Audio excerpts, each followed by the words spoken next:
Hey everyone, welcome to another episode of Dorkside Cookies. And today we are going to be talking about the new Fantasy Flight game, well, new-ish, Arkham Horror, the card game. And this is a pretty popular game right now. So I'm really going to be focusing more on what's inside of it because you may have already heard about it. And I now that I've played it a few different times and I've really dug into the contents, I think there's some things that need to be pointed out and considered for you to determine if this is the right game for you.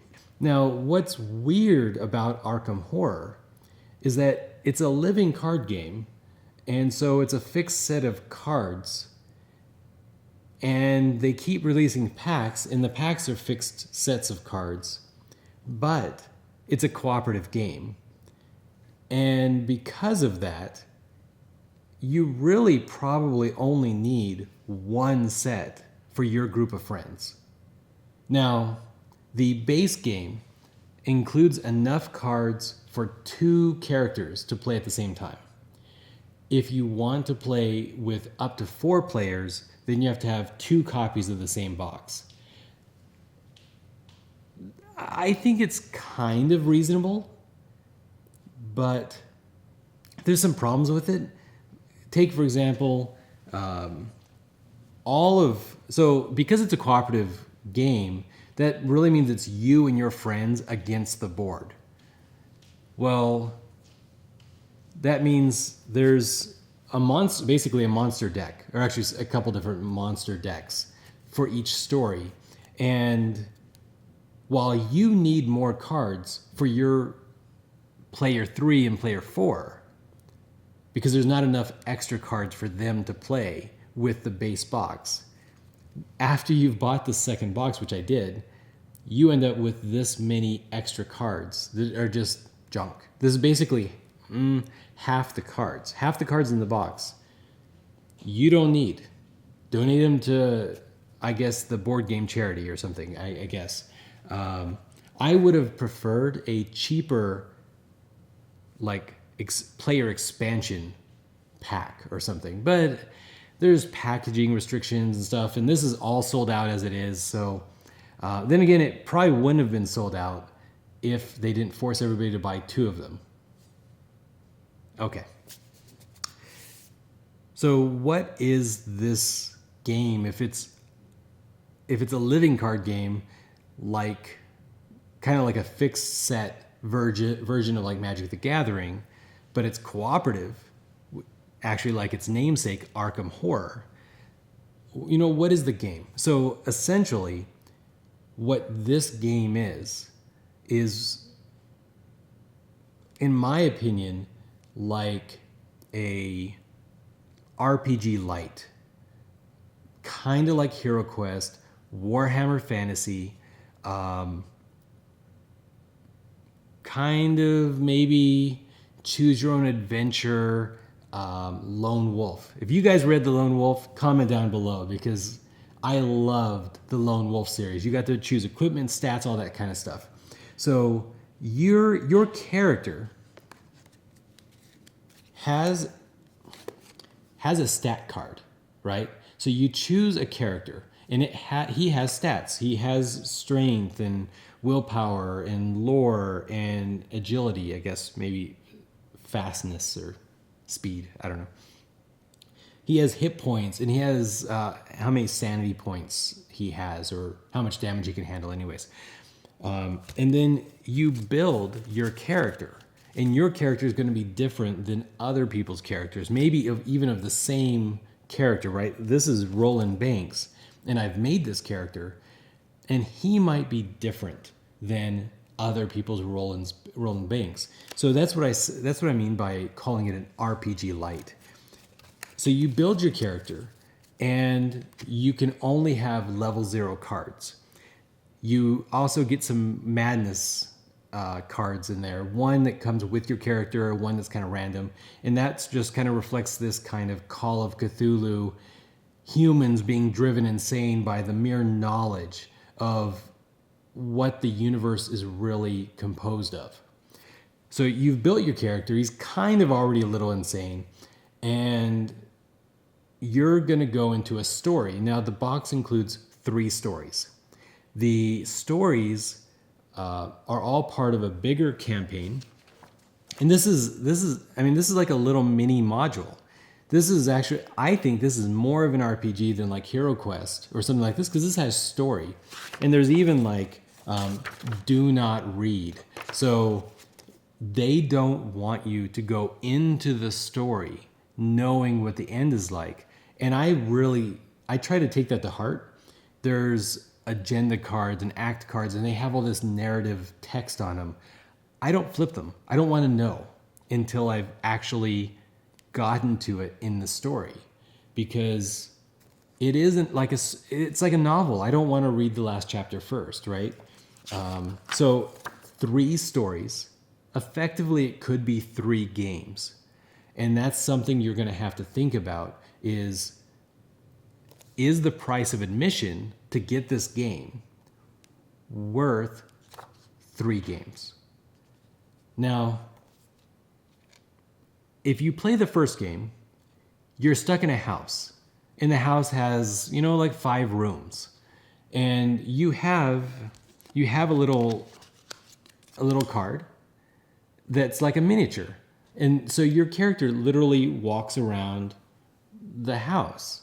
And you encounter scary things, more scary things, and creepy things.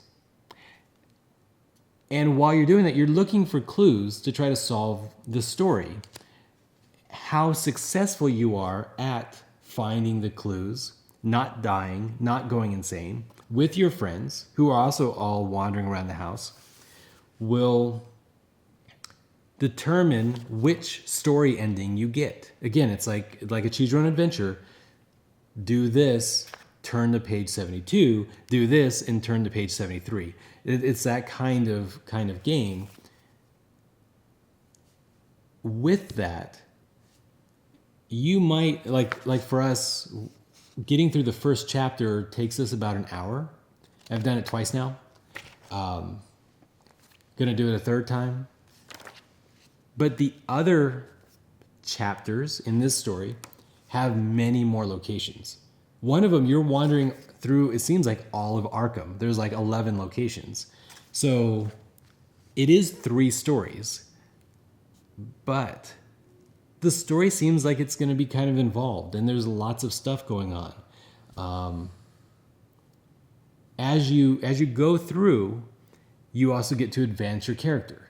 So my Roland Banks has a level 0 magnifying glass. He's a Fed. He's a government agent. So he's got a magnifying glass and a gun. Well, his magnifying glass is level 0.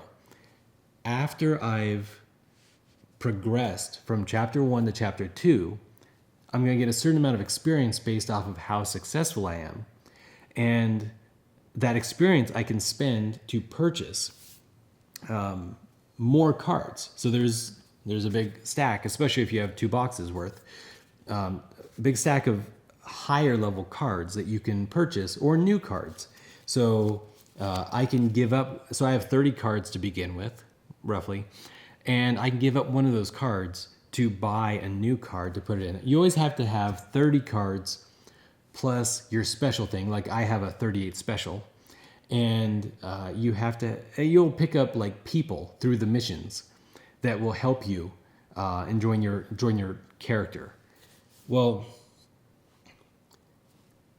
all of that is super cool. I mean, there's no GM. It's just you and your friends playing through the story, finding out the different things. For us, playing through it multiple times even actually is fun. I mean, it's more fun the first time when you have no idea what's going to happen. But you play through it, and I think most people are probably going to have probably 2 plays per story, so maybe 6 stories. All in all, 6 games. So all in all, maybe like 8 to 10 hours out of the base box. To me, that seems reasonable. It seems reasonable.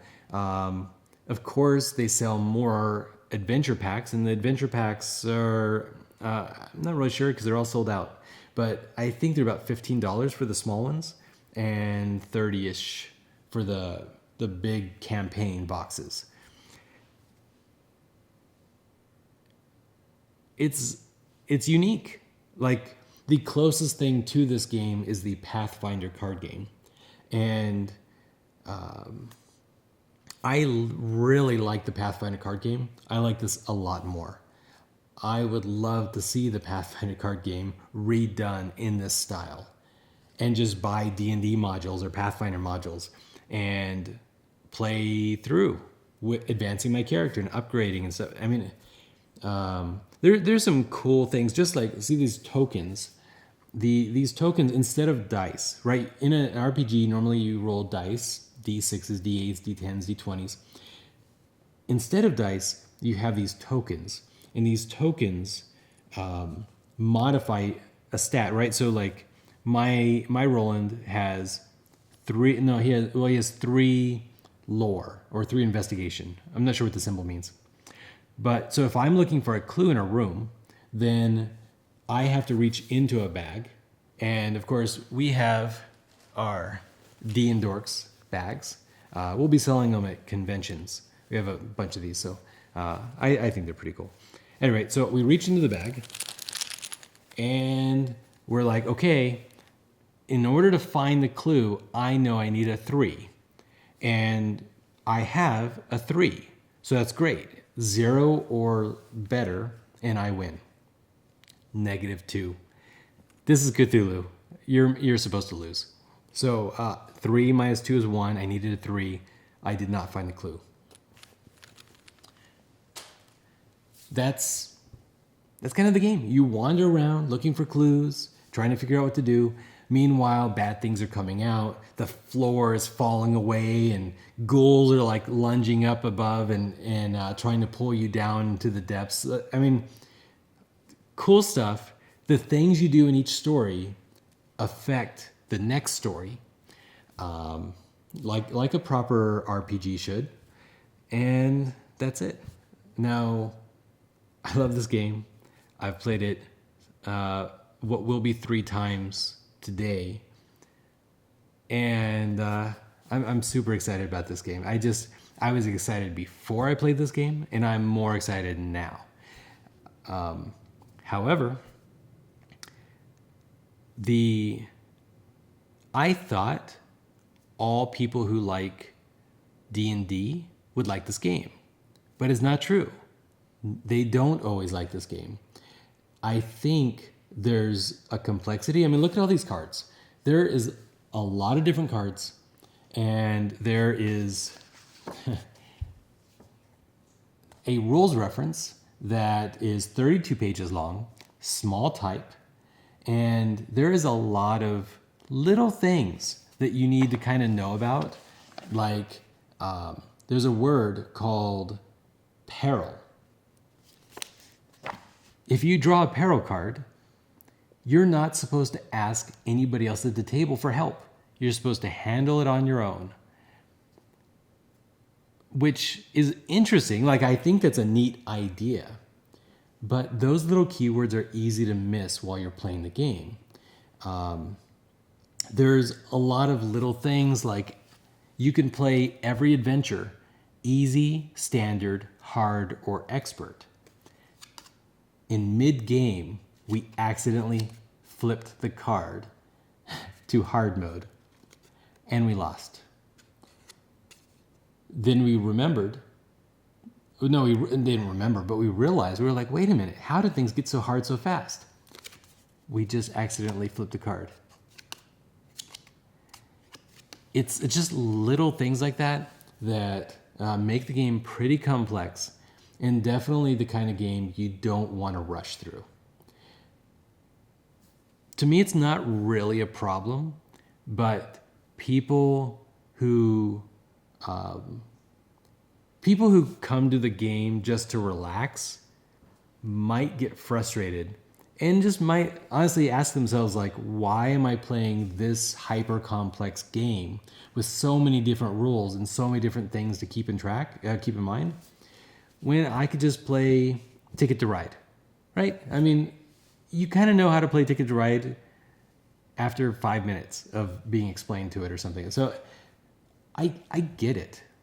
I do play games to have fun and relax, but I think it's more fun to have a deep game over a shallow game that that doesn't reward me for how much I put into it. This game, the more I learn about it, the more I think about my character, the more that I think, should I go to the attic or the cellar first? What's the proper order? Should I use first aid to heal myself now, or should I rush faster? Those kind of things. Like, I mean, like, this game gives real choices with real consequences, and I really like that. That's my thing. If you want to just relax, this is a game about losing your sanity to, like, from being exposed to the madness of the cosmos. I mean, this game is not really about relaxing. You're gonna be on the verge of death the whole time, and yeah, I love it. I love it. I just love it, guys. I'm not gonna apologize for it. I post down below. Are you okay having your character being driven insane or dying? Like, does it ratchet up the fun? Or are you really stressed out at work and you just want to come home and hang out with your friends, drink some Pure Leaf iced tea? They're not a sponsor yet. Come on, Pure Leaf. Help me out here. Do you just want to hang out and just have fun and not have to stress about, are rats going to eat my face off? Just post down below. With that was my review of Arkham Horror, the card game. Hopefully you join us for the game setup video and then the walkthrough where Anne is going to be Agnes Baker, the waitress and part-time sorceress. And I'm going to be Roland Banks, Fed, that maybe has to cover up what's really going on because, you know, the government covering up, that's what we do. Yeah, it's gonna be a lot of fun, especially if we don't accidentally make it hard mode halfway through. All right, till next time, bye guys.